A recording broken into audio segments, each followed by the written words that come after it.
John Innsbrucker again here at the Hawthorne webcast desk. We're holding a T-minus 40 seconds. What we've heard so far is we have a couple of issues we're working. One is the booster tank pressurization. Final pressurization was just a little bit long. That's not unusual. We've held a T-minus 40 seconds before to pressurize. That appears to have been resolved. At the same time on the second stage, they're working some final purging. We should know very shortly if that is cleared and if we'll continue the countdown. Everyone, especially that person, is excited to keep going. Like John said, we should know shortly if we are able to continue. But as we mentioned before, we are able to hold up to 15 minutes and still be able to lift off today. Yeah, on Falcon 9, it's a little bit different. Once we start propellant loading, we pretty much have to go at the targeted time. Otherwise, the propellants can warm up, and we may not have the performance for that particular mission profile. It's a little bit different on Starship. Folks, if I can interrupt, yeah, it looks like they're clearing all the flags, and we're going to release at T-minus 40 seconds. That is amazing news. Amazing. Team working quickly through their issues on first and second stages. And I'm sure all of the rehearsals and simulations that they've been doing have prepared them to evaluate this data quickly to try to get us in for today's launch attempt. For those of you just joining, we have a brief hold at the T-minus 40 second mark. The team is resolving one issue with the bleed purge on the Stage 2 Raptors.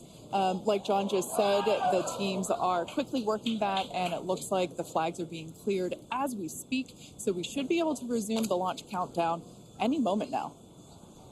And it's worth noting on Starship that once we resume the countdown, it restarts from the 40-second period, and then we keep going unless another condition pops up.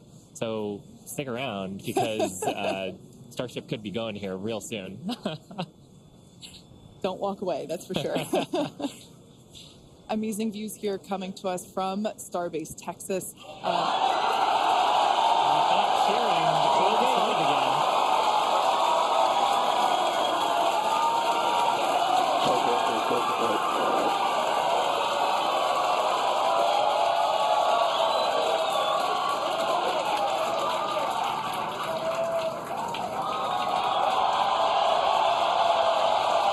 T-minus 15 seconds.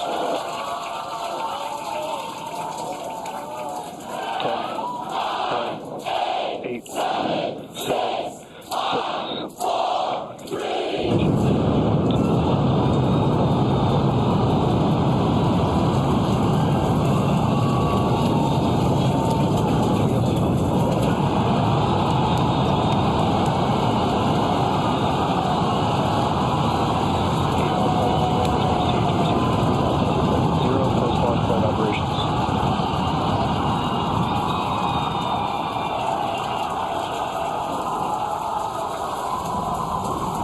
Booster upper chamber pressure is nominal.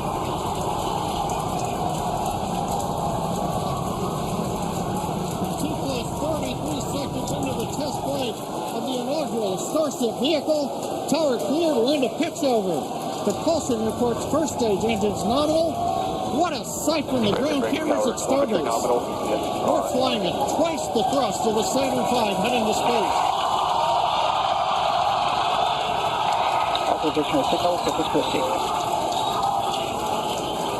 We're throttled down and throttled back up. Going through the period of maximum aerodynamic pressure.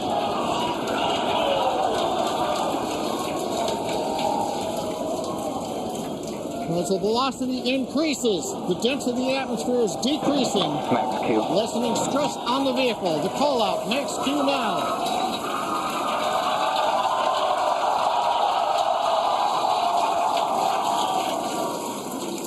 Continuing to watch the first stage as we head down range.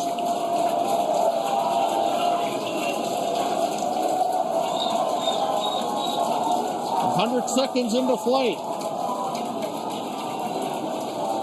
Our next major activity is going to be shutdown of the first stage. Houston tracking station now acquiring the vehicle. With shutdown, we will get separation of Starship from Super Heavy and ignition of the Starship engines. When Starship separates, we light up 6 engines in a staggered sequence. And if all goes well, those 6 engines will burn for almost 6.5 minutes. Onboard view from Starship. And there's views of the Raptor engines on the second stage as we prepare for stage separation. Now, after stage separation, the first stage will flip and begin a boost back maneuver for landing in the Gulf.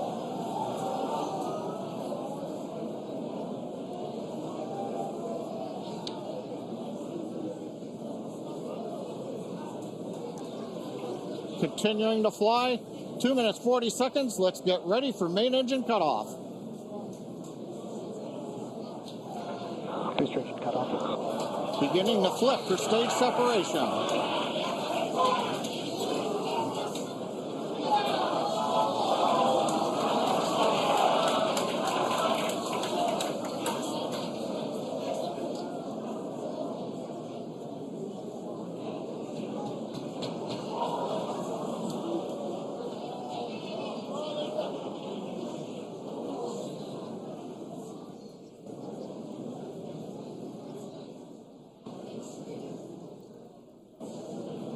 As of right now, we are awaiting stage separation, where Starship should separate from the Super Heavy booster. Yeah, Kate, right now it looks like we saw the start of the flip, but obviously we're seeing from the ground cameras the entire Starship stack continuing to rotate. We should have had separation by now.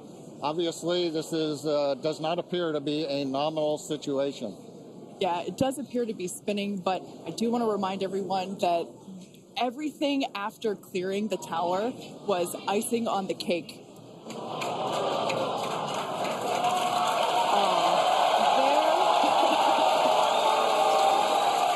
there, as you saw, as we promised, an exciting end to the Starship inaugural integrated test flight.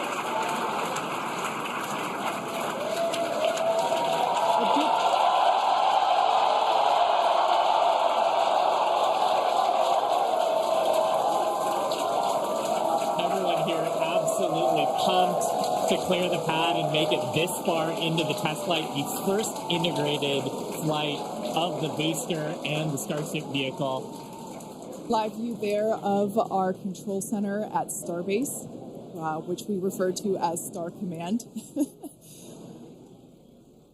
As we said before, obviously we wanted to make it all the way through, but to get this far, honestly, is amazing. Well, if you're just joining us, Starship just experienced what we call a rapid unscheduled disassembly, or a RUD, during ascent. But now this was a development test. This is the first test flight of Starship, and the goal was to gather the data, and as we said, clear the pad and get ready to go again. So you never know exactly what's going to happen, but as we promised, excitement is guaranteed. And Starship gave us a rather spectacular end to what was truly an incredible test thus far.